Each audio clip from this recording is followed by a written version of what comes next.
আসসালামু আলাইকুম। আমি তাহেবা, সিক্রেট ব্লগার তাহেবা চ্যানেলে আরেকটা নতুন দিনে নতুন ভ্লগ নিয়ে তোমাদের সামনে হাজির হয়েছি। আশা করছি আজকের ভিডিওটা তোমাদের একটু হলেও ভালো লাগবে, তাই ভিডিওটা স্কিপ না করে পুরো ভিডিওটা দেখার অনুরোধ রইল। তো সকালবেলায় চা খেয়ে নিলাম, আর আজকে না আমি একাই যেহেতু ছিলাম, মা করেছিল লাল চা মায়ের জন্য, তাই ভাবলাম আমার জন্য আর একার করে দুধ চাটা করবো না, তাই লাল চাটাই খেয়ে নেব।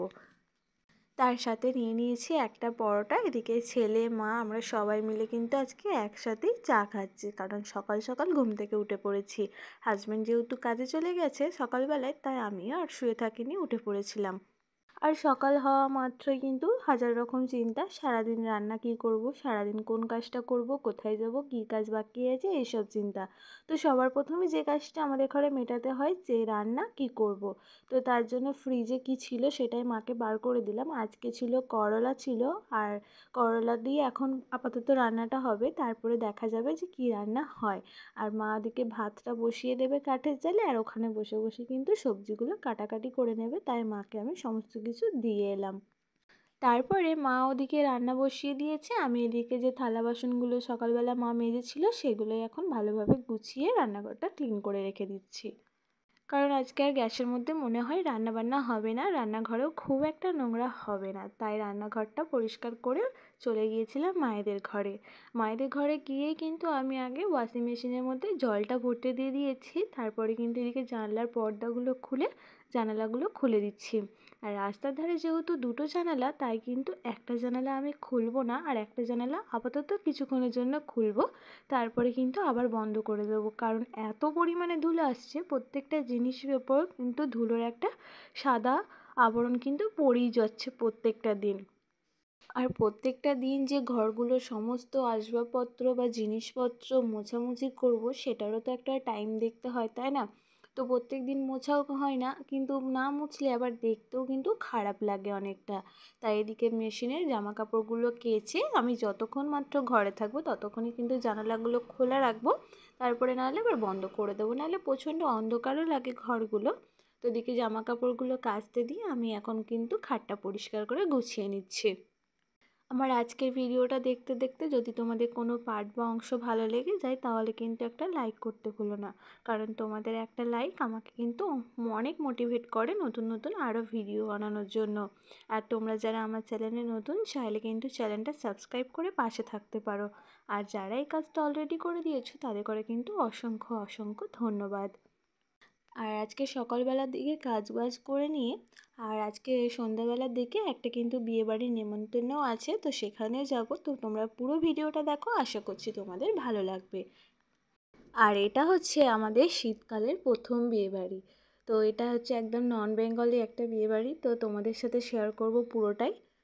তো রাত্রিরে বিয়েবাড়ি, তার আগে কিন্তু কাজবাজগুলো তো ঘরের সংসারের আমাদের করে রাখতে হবে, তাই না? তাই যতটা পারছি বুদ্ধি খাটিয়ে এবং টাইমলি কাজগুলো কমপ্লিট করার চেষ্টা করছি। আর এখন কি হয়েছে বলো তো, ছেলেটা যেহেতু বাড়িতে আছে, আমাকে সবসময় কাজ করার আগে দুবার ভাবতে হয়, কারণ ছেলেটাকে সবসময় চোখে চোখে রাখতে হয়। আর বাড়ির মধ্যে থাকলে অতটা চিন্তা হয় না, কিন্তু বাইরে যেও খেলতে যায় না, ওকে বারবার দেখে আসতে হয় ঠিক আছে, বা কোথাও মাঠের দিকে চলে যাচ্ছে নাকি। তো এই কারণে না আমার কাজেরও অনেকটা দেরি হয়ে যায়। তাই যতটা সম্ভব পারি ও বাইরের দিকে খেলতে গেলেও আমি কাজগুলো কিন্তু ঘরে সবসময় একটু তাড়াহুড়ো করে এবং পরিষ্কার পরিচ্ছন্নভাবে করার চেষ্টা করি। আর এই এক ঝামেলা, তাড়াহুড়োর যদি কোনো কাজ করতে যাও তা তো বাড়াবাড়ি হয়, তার উপর যদি এরকম হুট করে বলে আমাকে এক্ষুনি সেলাইটা করে দিতে হবে, তাহলে কীরকম মাথা গরম হয় বলো দেখিনি। কারণ সকালবেলার দিকে না আমি একদমই মেশিনের মধ্যে বসতে পারি না, কারণ সংসারের তো নানা রকমের কাজ আছেই। আর সবার সংসারে কিন্তু একই রকম কাজ, কারো কম কারো বেশি। তো সংসারে কাজ করব না, এই কাজগুলো করব না, একদমই বুঝতে পারি না। তারপরেও কিছু করার নেই, কাস্টমারের ডিমান্ড অনুযায়ী আমাকে কাজগুলো তো কমপ্লিট করতেই হবে।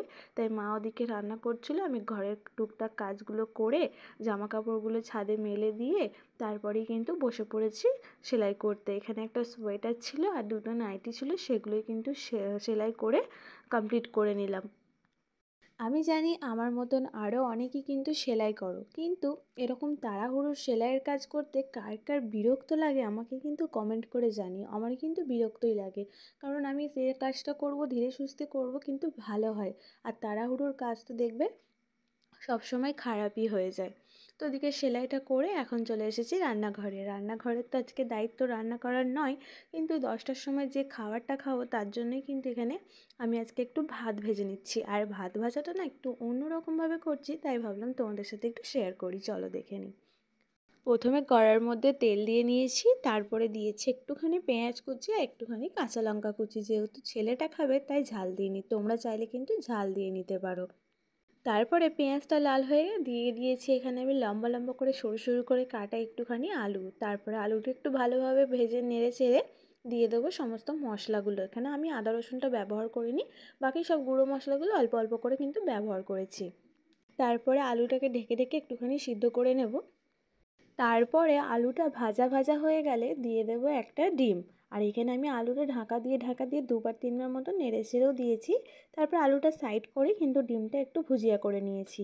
তারপরে ডিম আলুটা একটু ভালো করে ভুজিয়া করে আমি ওপর থেকে দিয়ে দিয়েছি ভাত। আগে থেকে মানে আগের দিনকে রাত্রিবেলার বেঁচে যাওয়া ভাত দিয়েছি। তারপরে নেড়ে চেড়ে কিন্তু নামিয়ে নিয়েছি। ওপর থেকে একটু ধনেপাতা কুচিও দিয়েছিলাম। বেশ দারুণ একটা খেতে হয়েছিল। তোমরা চাইলে কিন্তু এরকমভাবে বাড়িতে বানাতে পারো, খেতে কিন্তু দারুণ টেস্ট হয়। আর তোমরা যদি বাড়িতে বানাও আমাকে কিন্তু কমেন্ট করে জানাতে ভুলো না। আর ভাতটা দেওয়ার পরে না আমি একটুখানি 2 মিনিটের মতন ঢাকা দিয়ে রেখেছিলাম, যাতে সমস্ত মশলাগুলো ভাতটার মধ্যে ঢুকে যায় আর খেতে কিন্তু ভালো লাগার। তার জন্যই কিন্তু ঢাকাটা দিয়ে 2 মিনিট মতো রেখে তারপরেই কিন্তু সার্ভ করেছিলাম। তো তারপরে দুপুরবেলার পর থেকে কিন্তু আর সেরকম কোনো ভিডিও করা হয়নি। তো একদম সন্ধেবেলার ভিডিওটা তোমাদের সাথে শেয়ার করবো বিয়েবাড়ির। তার আগে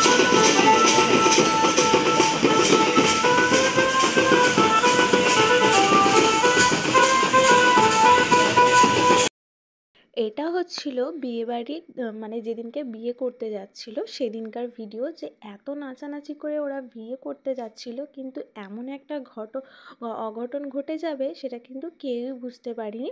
এটা হচ্ছে ওদের যে বিয়েবাড়ির নিয়মটা ছিল, আজকে ধরো বিয়ে করতে গেলে ওরা পরশু দিনকে ওদের বৌভাতটা হয়। তো আজকে ওরা বিয়ে করতে যাচ্ছিলো সন্ধেবেলায় এরকম নাচানাচি করে বক্স বাজিয়ে অনেকটা দূর হেঁটে তারপরে কিন্তু ওরা বাসে করে বিয়ে বাড়ি গিয়েছিলো। তারপরে রাত্রিবেলা মানে যখন ওখানে গিয়ে পৌঁছেছে তারপরে মানুষ মানে কেউ তো খেতে তো পারেনি, তারপরে তুমুল কিন্তু মারপিট আরম্ভ করে দিয়েছিল ওখানকার কনেযাত্রীরা। তো শেষ পর্যন্ত বিয়েটাও হচ্ছিল না। তারপরে ওখানকার পুলিশ এসে বিয়েটা দিয়ে তারপরে কিন্তু ওরা রাত্রিবেলায় মানে সেদিনকে ভোরবেলাতেই কিন্তু আবার ব্যাকে চলে এসেছে, যেখানে তার পরের দিন সকালবেলা আসার কথা। তো এরকমভাবে একটা ঘটনা যে কেউ আশাই করেনি, যে এত নাচানাচি করতে করতে যাওয়ার পর ওখানে গিয়ে এরকম একটা ঘটনা ঘটে যাবে। তো সত্যি কথা বলতে এখনও পর্যন্ত যে কী জন্য মারামারিটা আরম্ভ হয়েছিল বা কী জন্য এরকম একটা ঘটনা ওরা ঘটিয়েছিল কেউ কিন্তু জানে না। তারপরে যার বিয়ে হচ্ছিল যে ছেলেটার, তার কিন্তু মামার প্রচণ্ড মানে মাথাটা এমনভাবে ফাটিয়ে দিয়েছে, কি বলবো তোমাদের ঘরে, আর আমি তো দেখাতে পারলাম না সব। তারপরে এখানে কিন্তু ছেলেরা বৌভাতের অনুষ্ঠানটা খুব ভালোভাবে করেছিল। আর এটা হচ্ছে মেন গেটটা, আর আমাদের যেতে না অনেকটাই দেরি হয়ে গেছে। মানে মা বাবা আমার ছেলে ও তাড়াতাড়ি চলে গিয়েছিলো, হাজব্যান্ড একটু আসতে লেট করেছিল। তারপরে আমরা অনেকটা রাত্রিবেলায় গিয়ে কিন্তু সোজা গিয়ে প্যান্ডেলে বসে পড়েছিলাম খাওয়া দাওয়া করতে। তো এখানে অনেক রকমের খাওয়া দাওয়া ছিল, আমি কিন্তু সবটাই ক্যাপচার করতে পারিনি, কারণ আমার লোকের সামনে ক্যামেরা করতে না একটুখানি যেন কেমন কেমন হয়। খাবার দাবারের বিশেষ করে, অন্য কিছু হলে তাও নয় ঠিক আছে, কিন্তু এই খাবার দাবারের ভিডিওগুলো করতে গেলে যেন আমার হাসি পায় নিজেরও। তো তার জন্যই করা হয়নি। তো এখানে বাড়ির কাছে অনেকটা ভালোভাবে ডেকোরেশনটাও খুব ভালো হয়েছিল। আর যে মানে এখানটাতে যে কনেটা বসেছিল, তারপরে কিন্তু আমরা লাস্টে একটা কফি খেয়ে হাজব্যান্ডকে বললাম আমার একটু পোজ দিয়ে দিচ্ছি, ভিডিও করে দাও বা ফটো তুলে দাও। অনেক কিন্তু ফটোও তোলা হয়েছিল। আর আমার লুকটা এইভাবে ছিল, তাই তোমাদের সাথে একটু শেয়ার করবো বলে এরকমভাবে ভিডিওটা করলাম। তো কেমন লাগলো অবশ্যই কিন্তু কমেন্ট করে জানিও। তো তারপরে কিন্তু খাওয়া দাওয়া করে আমরা এই যে যাচ্ছি বাড়ির দিকে। আজকে ভিডিওটা এখানেই শেষ করলাম। ভালো লাগলে অবশ্যই লাইক সাবস্ক্রাইব।